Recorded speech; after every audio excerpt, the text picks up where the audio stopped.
Our scripture passage today is from Matthew 7:12. It says, "In everything do to others as you would have them do to you, for this is the law and the prophets." So as you know, we have been doing a sermon series this month on kindness. This is our year of values, valuable year, looking for deeper meaning and focused on this month of February on kindness.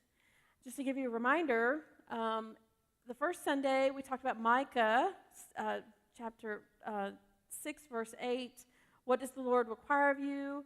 But to do justice and to love kindness and to walk humbly with your God. And then last week we did Ephesians 4:32. Be kind one to another. So we really defined and described what kindness was the last 2 weeks. And so today we're living, let's go back to that verse and just leave that up there.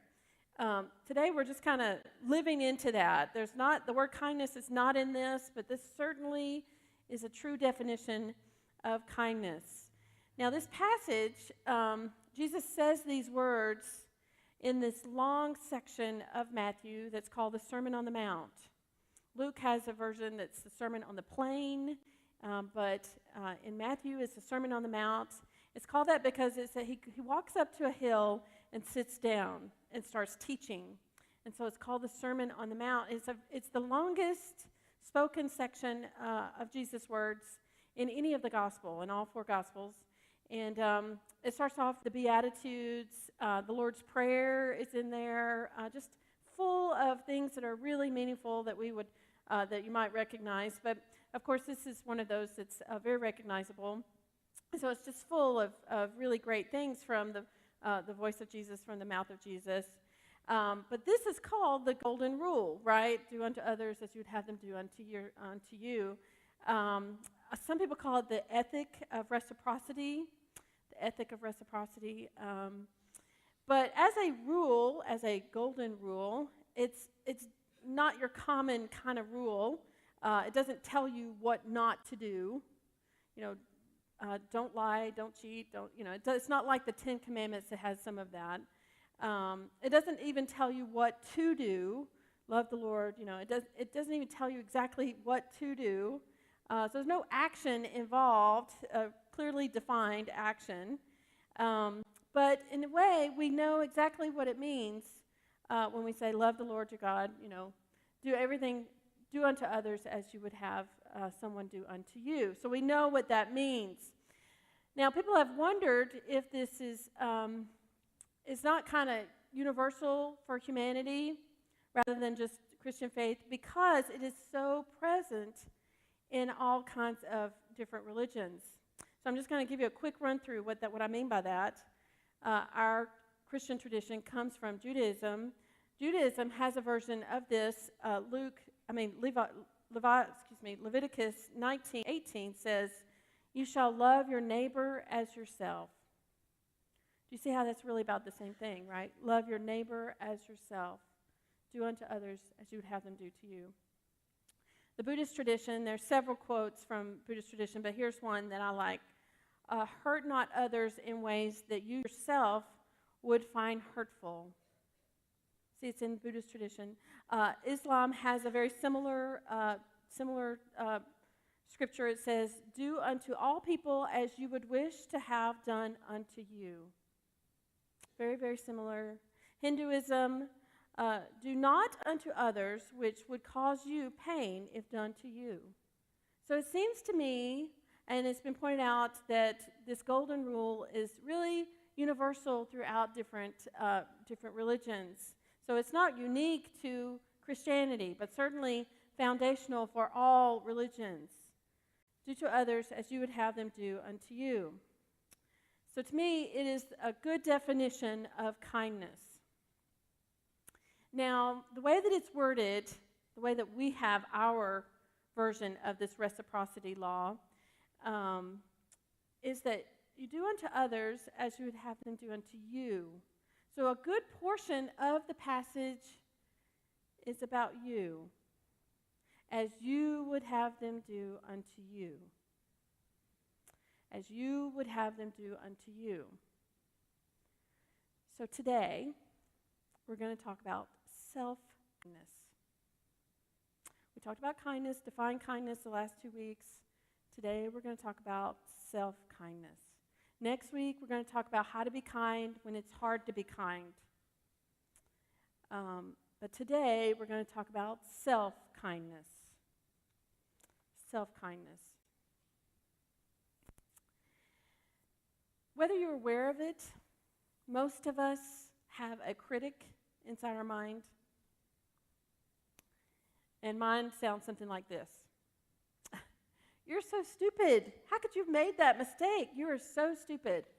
And gosh, you're just so dumb. You just showed everybody just how inferior you are, and you're just so stupid.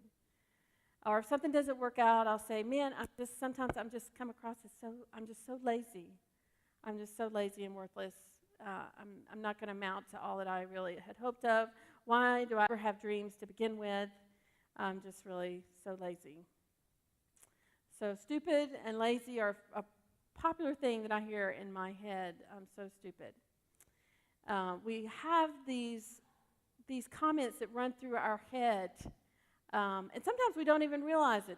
It's just this background noise that we really have never turned our attention to say, hey, am I calling myself stupid? To even listen to it. It's just kind of back there and always there, or pops up every now and then even. But actually, it's universal. Most people have that going through their head at some time or another.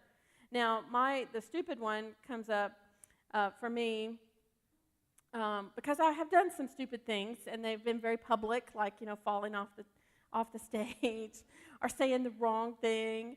But it probably started back when I was in school. When I was really young, I was asked to read. The teacher would go around and have everybody take a turn in reading. And although I read all the time, I was really scared of reading in public, and so I just kind of fumbled my way through it. And still to this day, when I'm up here reading something that's up here, I am very afraid I'm going to get it wrong. And often I do. I trip over words. It's not that I can't read. It's not that I didn't prepare it. It's that I still, every now and then, I hear that, oh, you're so stupid. You can't read in public. So that critic there is there in my head. And another crazy thing I do that started back when I was afraid of reading in public is when I read in public, I will change words up. John thinks this is the funniest thing ever. So if you ever catch me doing it, you can just know that I'm laughing also. But if it says something like this, there's a forest, they walked into the forest. I might say they walked into the woods. I will replace words instead of actually reading what's on the page. And partly it's because my critic is there saying, you're so stupid, you can't read in public. Or maybe it's saying, maybe I'm reading too fast or whatever. Anyway, that's one of my favorite things to do when I'm reading in public is to replace words with similar words, but it's not actually the way it's written. So I do that a lot. So that's my critic. That's a common voice I hear in my head is, you're so stupid. And it's fed partly from, I know I'm talking a lot about myself. I won't do it for very long.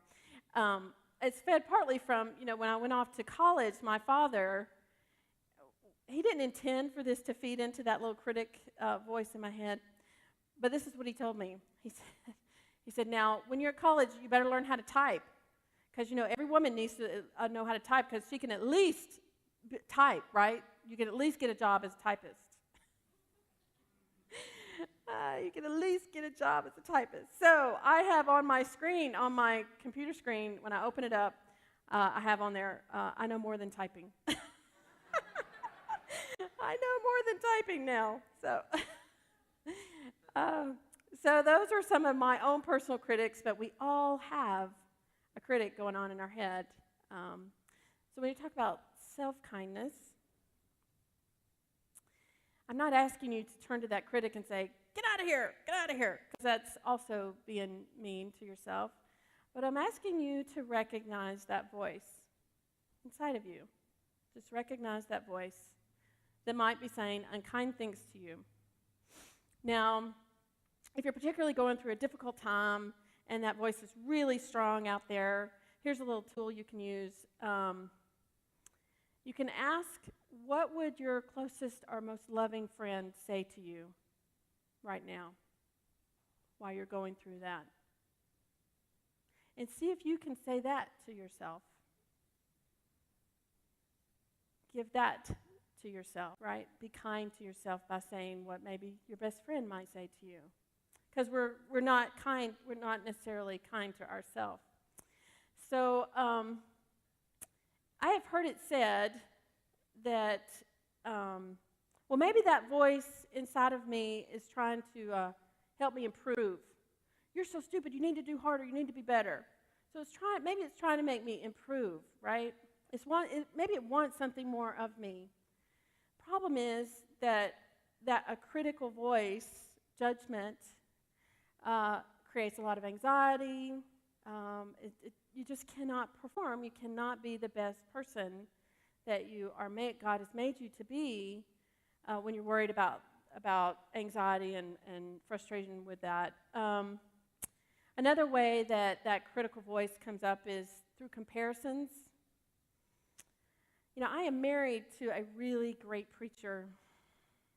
Y'all got to see him a couple of weeks ago, and of course, if you remember from years past, he's really a great preacher. So when he came home 2 weeks ago, and he was telling me about the sermon, he's like, "Can I tell you about this? I don't want you to feel bad about your preaching." And he's right. I'm not as good a preacher as John. There's no question about it. And I said, you know what? I want you to have your experience in preaching, and I will have mine, and I will work on my own, but I want you to have your experience of preaching. So what that freed us from is it freed us from comparison. Comparison is a really great tool by our internal critic. Say, I'm not as good as whatever, comparison. I don't have as much, I'm not as good as, and some problem with that. So you'll find that critic wants to use comparison, and by putting someone else down, you feel superior.